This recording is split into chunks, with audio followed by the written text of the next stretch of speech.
Here, we bring you the untold stories of courage, sacrifice, and the warriors who chose honor over comfort.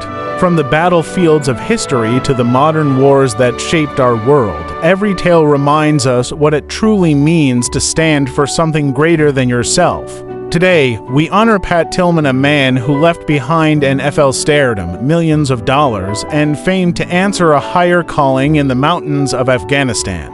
His journey will inspire you, challenge you, and make you question what it means to be a hero. If you believe these stories should never be forgotten, you're in the right place. Subscribe, join our community of truth seekers, and let's keep alive the spirit of those who dared to live and die deliberately. Welcome to War and Warriors, where honor echoes louder than war drums. In the sun-drenched fields of Leland High School in San Jose, California, a young Pat Tillman discovered the raw thrill of competition. Born on November 6, 1976, Pat was the eldest of three brothers in a family that prized independence and grit. His father, Patrick Sr., a lawyer, and his mother, Mary, instilled in him a fierce sense of self-reliance. Pat wasn't the biggest kid on the block, but what he lacked in size, he made up for in sheer willpower. Football became his canvas, a place where he painted his defiance against the odds. By his senior year, he was a star linebacker, leading his team with tackles that echoed like thunderclaps across the gridiron. College scouts came calling, and Pat chose Arizona State University, where he transformed from a walk-on to a Pac-10 Defensive Player of the Year. His long hair flowing under his helmet, Pat played with a reckless abandon that bordered on poetry, tackling opponents as if each hit was a statement against complacency. But football was more than a game for Pat, it was a philosophy. He devoured books on history, philosophy, and adventure. Thoreau's Walden became his Bible, urging him to live deliberately. Off the field, he scaled mountains, hiked through deserts, and pondered life's deeper questions under starlit skies. Why settle for the ordinary? He'd say to his brothers, Kevin and Richard, during family gatherings. Kevin, his closest confidant, shared his adventurous spirit, the two often embarking on spontaneous road trips that tested their limits. Pat's girlfriend, Marie Eugen T., whom he'd met in high school, grounded him with her quiet strength. She saw the thinker beneath the athlete, the man who questioned authority and sought authenticity in a world of facades. The NFL draft in 1998 was Pat's gateway to stardom. Selected in the 7th round by the Arizona Cardinals, he defied expectations once again. Starting as a safety, he quickly became a fan favorite, his hard-hitting style earning him a spot in the Pro Bowl by 2000. Contracts poured in, a 3-year, $3.6 million deal was on the table. Fame beckoned, endorsements, spotlight, the American dream wrapped in cleats and jerseys. Yet, Pat remained unchanged. He drove a beat-up Volvo, lived modestly, and shunned the glitz. Football's just a job.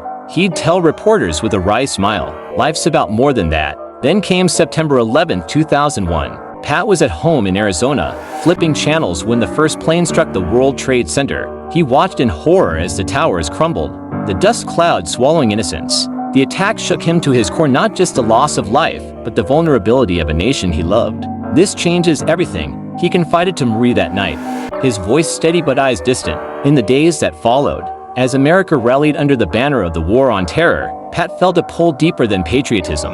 It was a call to action, a rejection of his comfortable life.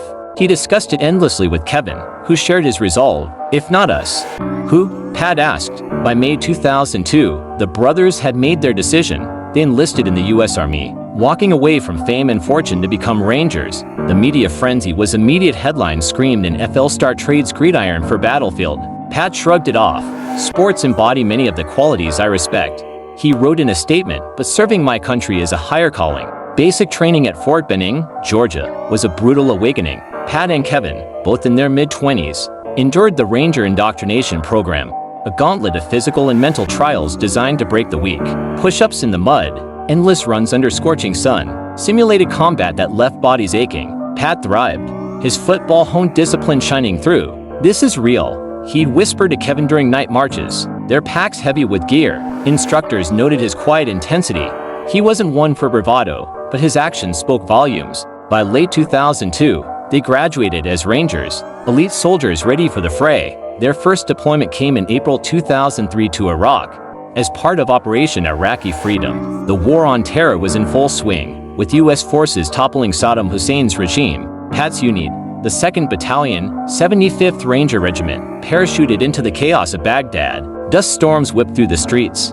Gunfire echoed in the distance. Pat's journal entries, later shared by his family, revealed a man grappling with the realities of war. The adrenaline is unlike anything on the field, he wrote. But the moral ambiguities, they're heavier than any tackle. He patrolled urban mazes, cleared buildings room by room, always vigilant for IEDs and ambushes. Kevin was by his side, their bond unbreakable amid the turmoil. In one skirmish near Nasiriyah, Pat's platoon came under fire from insurgents hidden in a marketplace. Bullets zipped past as they returned fire, the air thick with cordite. Pat dragged a wounded comrade to cover, his actions earning him a commendation. But war's toll mounted.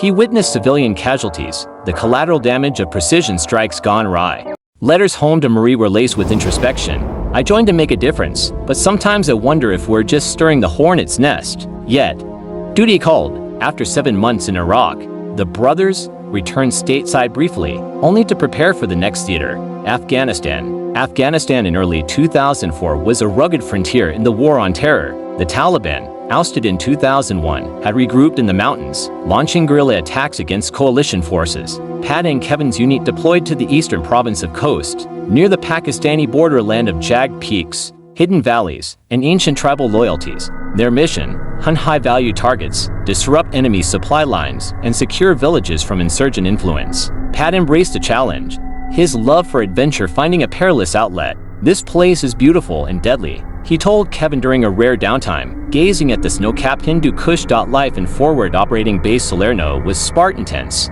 MREs, constant patrols. Pat's platoon, a company, conducted night raids, humping through treacherous terrain with night vision goggles illuminating ghostly landscapes. He formed bonds with his fellow rangers, Sergeant Brian O'Neill, a young firebrand, Specialist Jade Lane, the medic with a quick wit, and Lieutenant David Athlot, their steadfast leader. Stories around the campfire mix humor and gravity tales of home, fears unspoken. Pat shared his books, sparking debates on ethics and war. Are we liberators or invaders? He'd probe, his voice cutting through the night.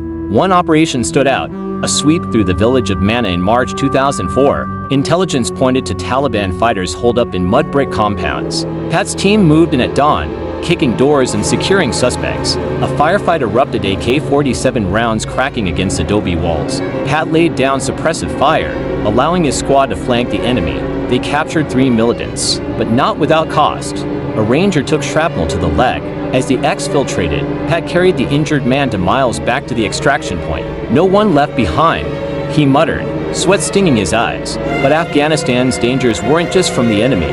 The terrain itself was a full narrow canyons that amplified echoes, making friend from foe hard to discern in the heat of battle. On April 22, 2004, Pat's platoon embarked on what should have been a routine mission. He escorted a broken-down Humvee through the Spera district to a repair point. The convoy split into 2 serials for efficiency: Serial 1 with the towed vehicle, Serial 2 following. Pat was in Serial 2, positioned on a ridge for overwatch. As Serial 1 navigated a tight canyon, they came under ambush, or so it seemed. Rocket-propelled grenades exploded nearby, and small arms fire peppered the rocks. In reality, it was a miscommunication. The sounds were from a controlled detonation elsewhere, but panic spread. Serial 2, hearing the commotion.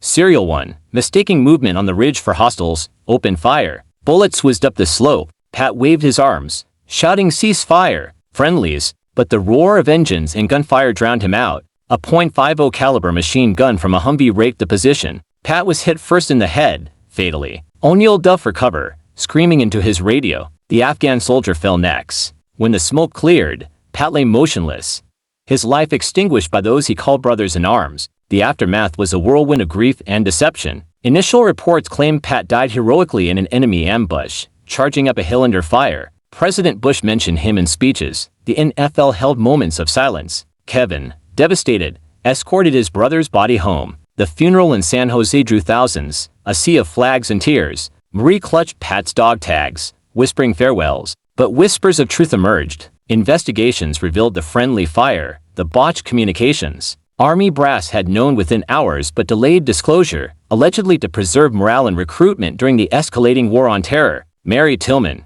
Pat's mother, became a fierce advocate for transparency. She pored over documents, interviewed witnesses, and co-authored Boots on the Ground by dusk, exposing the cover-up. "They used my son's death as propaganda," she said in interviews. Her voice alleged. Congressional hearings followed, with generals grilled on Capitol Hill. The scandal highlighted the war on terror's darker side: bureaucratic failures, the human cost of endless conflict. Pat's legacy endures beyond the controversy. The Pat Tillman Foundation, established in 2004, provides scholarships to veterans and their families, embodying his values of education and service. Annual Pat's Run in Tempe, Arizona, draws runners honoring his memory. Documentaries like The Tillman Story and books like John Krakauer's Where Men Win Glory immortalize his journey. In Afghanistan, the war dragged on until 2021, claiming thousands more lives. But Pat's story reminds us of individual sacrifice amid geopolitical storms. Years later, on a quiet trail in the Sierras, Kevin hikes with his family, sharing tales of his brother. Pat didn't want to be a hero, he says. He just wanted to do what's right. In the Echoes of Honor, Pat Tillman's spirit lives on, a testament to living deliberately.